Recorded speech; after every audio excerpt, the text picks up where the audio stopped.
this one here, we found a few issues that some others had done some work on it. We noticed a few things that were just not going to work. You know, we've got this distribution block for the brakes, and it's, see the headers are right here. So it's going to end up boiling the brake fluid is what it's going to do. So we're going to move all that. We've been, this transmission's a bit rare, so what happened was they had different mounting points, so we've rejigged that for them because it was probably going to vibrate loose. Just a bunch of little stuff. We're just getting it all prepped now so that we can get the body on it and then go from there. And the customer was in yesterday and picked out, we had some different, spray outs of different colors. So he's decided on this, actually a bit of a custom mix. It's a nice bright orange, and then the underlaying color is almost like a gold with pearl and metallics in it. It's sharp. It's gonna look really good. So now that he's picked that out, we'll do the engine bay, and then we got a few things to tweak on the chassis, and then we'll mate the two of them back up because we need it basically bolted down to do all the body alignment with the door gaps and stuff.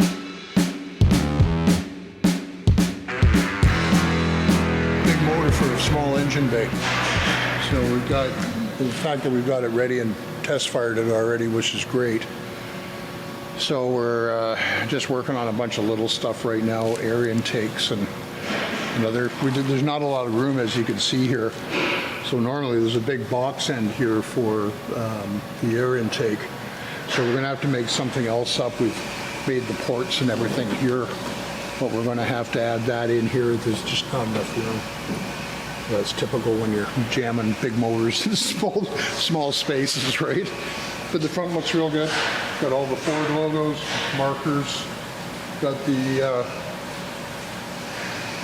LED lights, everything in. It's looking pretty sharp.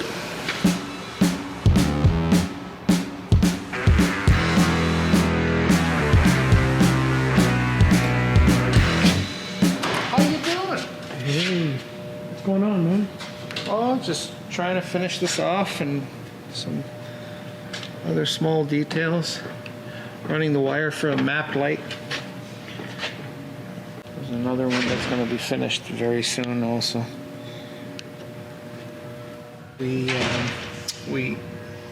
rearranged the pivot point for the clutch pedal because we had too much of a direct clutch, and it was very, very hard to control the clutch engagement. So we had to move the pivot point in a different direction to make it easier, more manageable for clutch operation. Worked out pretty good. Tested it. Now we're running the map light to the top. I had to make some brackets for that plastic box that covers the wiper motor. We've installed the stereo with the speakers up at the front and then at the back. Chris is going to finish up the trim. I have to also tune the motor because when you change the location of the map sensor, of the mass airflow sensor, you have to tune it to the fuel curve. So this way it's going to burn less fuel on startup. It's when you start it up, it's like too rich. It's like the injectors are spraying too much fuel and the spark plugs are getting black. So we need to correct that. And then, yeah, it should be done shortly so the customer can take it, and that's about it.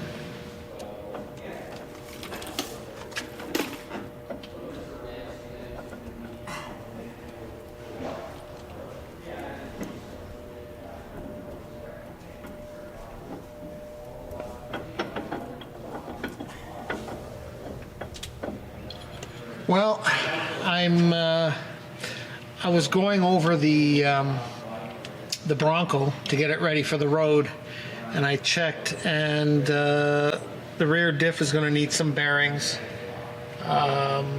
We didn't put the diff in; it was already on this vehicle, but I was just, going over it and checking everything.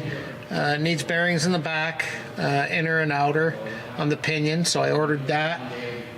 Leaking here at the transfer case, so I'm putting in a new yoke and a seal.